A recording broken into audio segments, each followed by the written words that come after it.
What if the person who disappeared from everyone's life was you? Not dramatically, no screaming match, no final message, no explanation.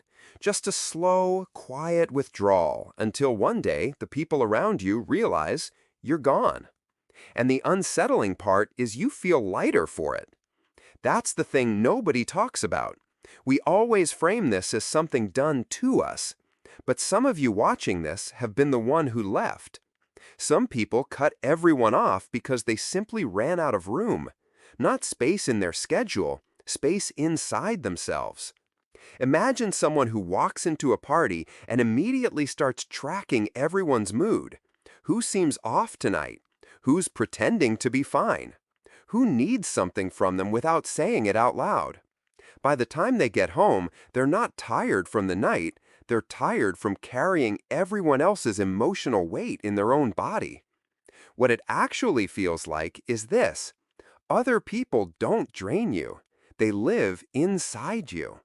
And at some point, the only way to stop absorbing the world is to stop letting the world in.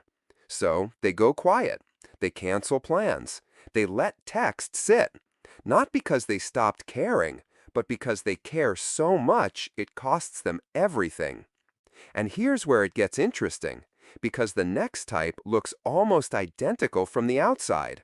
Same silence, same distance, but the reason couldn't be more different. Some people don't cut others off out of depletion, they do it out of math. A long, slow, private accounting of who showed up and who didn't. These are the people who gave chances quietly, noticed patterns without mentioning them, and extended grace long past the point it was deserved. There was no single moment, just a gradual accumulation, like water filling a glass, until one day it was full, and they simply set it down. No argument, no explanation. And this is the part that drives people crazy. They seem completely at peace with it. To the person left behind, it feels sudden and cold. To the person who left, it was the most logical decision they ever made. They didn't abandon the relationship, they just finally stopped pretending it was something it wasn't. But cutting everyone off isn't always about pain. Sometimes it's about growth. And this is the version that gets almost no attention. Picture someone who built their entire social world around a version of themselves they no longer recognize. The friendships, the roles, the reputation, all of it was real at the time. But people change, and sometimes they change faster than their relationships can follow.